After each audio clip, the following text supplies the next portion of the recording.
அனைவருக்கும் அன்பு வணக்கம். நான் உங்கள் Karthik. Welcome to mind soldier YouTube channel. நம்ம யூடியூப் சேனல்ல மனதை பயன்படுத்தி நம்முடைய இலக்குகளை துல்லியமாகவும் விரைவாகவும் எப்படி அடைவதுன்னு பார்த்துட்டு இருக்கோம். அந்த வகையில இன்னைக்கு நம்ம பார்க்க போறது உங்கள் மீது கடும் கோபத்தில் இருக்கும் நபரை கூட தேடி வந்து பேச வைக்கும் ரொம்பவுமே பவர்ஃபுல்லான ஒரு மெத்தட். இந்த வீடியோக்குள்ள போறதுக்கு முன்னாடி நம்ம சேனலை இப்பதான் நீங்க ஃபர்ஸ்ட் டைம் பாக்குறீங்கன்னா மறக்காம சப்ஸ்கிரைப் பண்ணிக்கோங்க. பக்கத்துல இருக்க பெல் ஐகானையும் பிரஸ் பண்ணிக்கோங்க.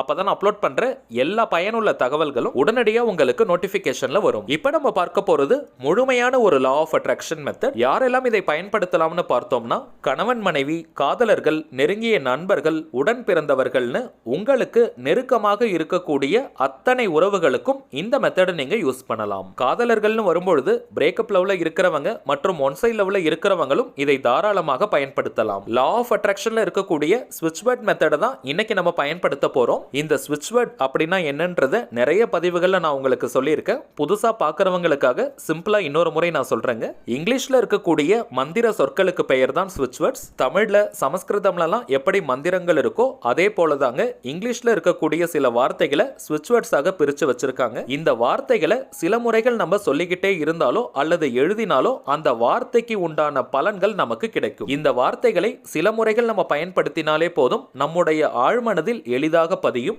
எந்த ஒரு விஷயமோ அல்லது கருத்தோ நம்முடைய ஆழ்மனதில் பதிந்தால் அது நம் வாழ்க்கையின் நிஜங்களாக மாறும். அதை யார் நினைச்சாலுமே தடுத்து நிறுத்த முடியாது. முக்கியமான விஷயம், இந்த ஸ்விட்ச் வேர்ட்ஸை வேற எந்த லாங்குவேஜ்லயும் நம்ம டிரான்ஸ்லேட் பண்ண கூடாதுங்க. இங்கிலீஷ்ல மட்டும் தான் பயன்படுத்தணும். மிகவும் எளிமையான வார்த்தைகளாகத்தான் இருக்கும். இந்த வார்த்தைகளுக்கு அர்த்தம் நமக்கு தெரிந்தாலும் சரி தெரியலனாலும் சரி அந்த வார்த்தைக்கு உண்டான முழு பலனும் நமக்கு கிடைக்கும். வாழ்க்கையின் அனைத்து விதமான தேவைகளுக்குமே ஸ்விட்ச் வேர்ட்ஸ் இருக்குங்க. இப்ப நம்ம பார்க்க போகும் இந்த ஸ்விட்ச் வேர்டை யூஸ் பண்ணும் பொழுது உங்க மேல யாராவது கடும் கோபத்துல இருந்தாங்கன்னா அந்த கோபத்தை உடனடியாக தணிக்க செய்யும். எவ்வளவு பெரிய கருத்து வேறுபாடுகள், மனஸ்தாபங்கள் ஏற்பட்டிருந்தாலும் இப்ப நம்ம பார்க்க போகும் இந்த மந்திர சொற்களை கரெக்டா நீங்க பயன்படுத்தும் பொழுது அந்த கோபம் படிப்படியாக தணிய ஆரம்பிக்கும். அந்த நபரே உங்களை தேடி வந்து பேசுவாங்க. சரிங்க, அந்த ஸ்விட்ச் வேர்டு என்னன்னு தெரிஞ்சுக்கிறதுக்கு முன்னாடி அதை எப்படி பயன்படுத்தணும்னு தெரிஞ்சுக்கலாம். இந்த ஸ்விட்ச் வேர்டை பொறுத்த வரைக்கும் நீங்க எழுதணும்னு அவசியம் கிடையாது. ஜஸ்ட் நீங்க சொன்னாலே போதும். ஒரு நாளைக்கு 21 முறைன்னு 21 டேஸ்க்கு 21 நாளைக்கு இந்த மெத்தடை நீங்க யூஸ் பண்ணணும். டைமிங்ஸ் பார்த்தீங்கன்னா எந்த நேரத்தில் நீங்க ரொம்ப ரிலாக்ஸ்டா ஃப்ரீயா இருப்பீங்களோ அந்த நேரத்தில் இந்த ஸ்விட்ச் வேர்டை நீங்க யூஸ் பண்ணுங்க.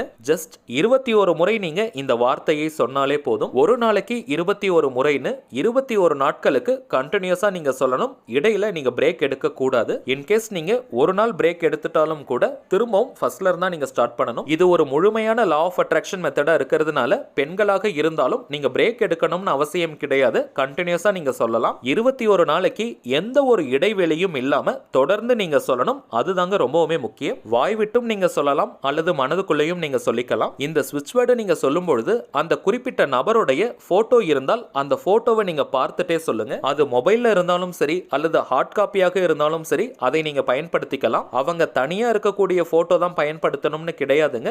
உங்க கூட இருக்கிற போட்டோவாக இருந்தாலும் அதை நீங்க யூஸ் பண்ணலாம். உங்களை தவிர்த்து வேற யார் கூடயாவது இருக்கிற போட்டோவை நீங்க யூஸ் பண்ண கூடாது. தனியாக இருக்கிற போட்டோ அல்லது உங்களுடன் சேர்ந்து இருக்கிற போட்டோவை மட்டும் தான் நீங்க யூஸ் பண்ணணும். சரிங்க, போட்டோ இல்லாதவங்க என்ன செய்யலாம்னு கேட்டீங்கன்னா அந்த குறிப்பிட்ட நபரை மனதார நீங்க நினைச்சிட்டே இந்த வார்த்தையை சொல்லுங்க.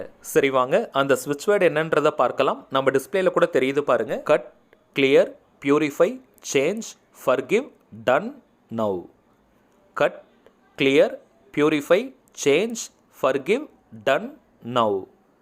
Cut, clear, purify, change, forgive, done, now. அவ்வளவுதாங்க. ரொம்பவுமே சிம்பிளான அதே நேரத்தில் பவர்ஃபுல்லான ஸ்விட்ச் வேர்டு இது. 21 முறை மட்டும்தான் ஒரு நாளைக்கு நம்ம சொல்ல போறோம். அதனால ரொம்ப வேகமா சொல்லாதீங்க. நிறுத்தி நிதானமா சொல்லுங்க. 21 முறை நீங்க சொல்லும் பொழுதும் அந்த குறிப்பிட்ட நபரை மனதார நீங்க நினைச்சிட்டு அல்லது அவங்களுடைய போட்டோவை பார்த்துட்டே தான் நீங்க சொல்லணும். கவனம் ரொம்பவுமே முக்கியம்.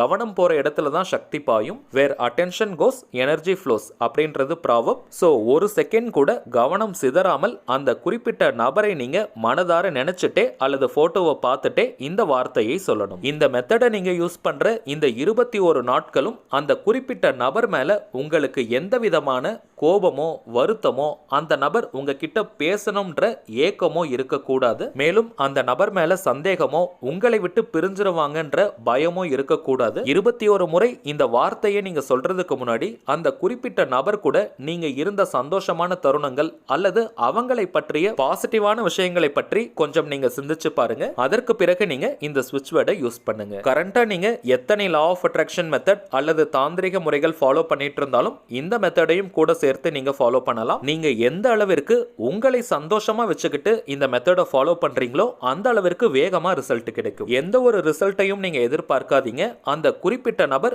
உங்க கூட தான் இருக்காங்க, உங்க பக்கத்துல தான் இருக்காங்கன்னு நினைச்சிட்டு இந்த மெத்தடை நீங்க யூஸ் பண்ணுங்க. இந்த டெக்னிக் யூஸ் பண்ற நேரத்தை தவிர்த்து மற்ற நேரங்களிலும் நீங்க சந்தோஷமாக இருக்கணும். அந்த குறிப்பிட்ட நபரை பற்றியே நீங்க யோசிக்காதீங்க.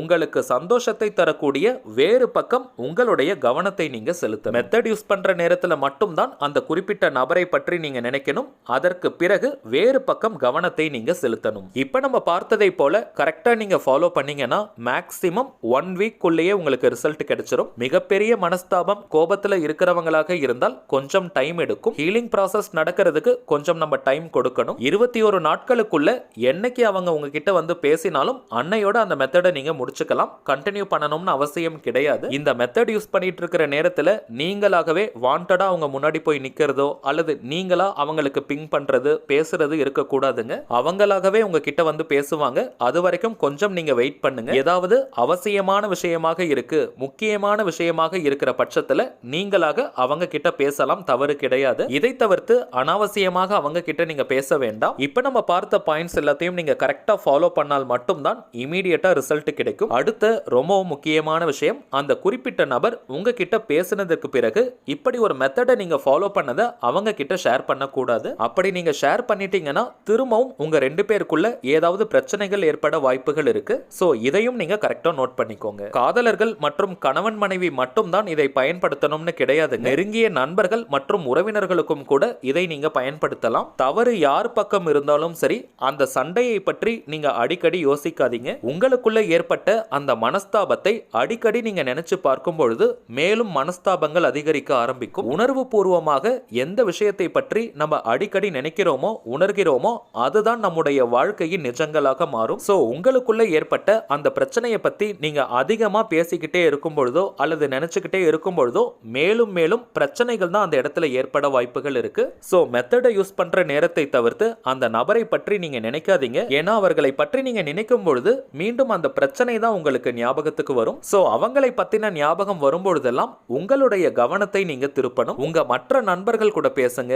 மன நிம்மதி தரக்கூடிய இடத்திற்கு போயிட்டு வாங்க. மோட்டிவேஷனல் புக்ஸ் படிங்க, பாட்டு கேளுங்க, உங்களுக்கு பிடித்தமான உணவுகளை நீங்க சாப்பிடுங்க. சோ இது போல உங்களை நீங்களே சந்தோஷமாக வச்சிருக்கணும். நீங்க எந்த அளவிற்கு சந்தோஷமாக இருக்கீங்களோ அந்த அளவிற்கு வேகமாக ரிசல்ட் கிடைக்கும். சரிங்க, அவ்வளவுதான் இந்த பதிவு. நிச்சயமா உங்களுக்கு பயனுள்ளதா இருந்திருக்கும்னு நினைக்கிறேன். மேலும் இந்த வீடியோ உங்களுக்கு பிடிச்சிருந்தா மறக்காம லைக் பண்ணுங்க. நம்ம சேனலையும் சப்ஸ்கிரைப் பண்ணிக்கோங்க. தேவைப்பட்டுச்சுன்னா உங்க ஃப்ரெண்ட்ஸ் அண்ட் ஃபேமிலிக்கு இந்த வீடியோவை ஷேர் பண்ணுங்க. அடுத்ததா இன்னொரு முக்கியமான தலைப்போட நான் உங்களை சந்திக்கிறேன். என்றும் அன்புடன் கார்த்திக். நன்றி.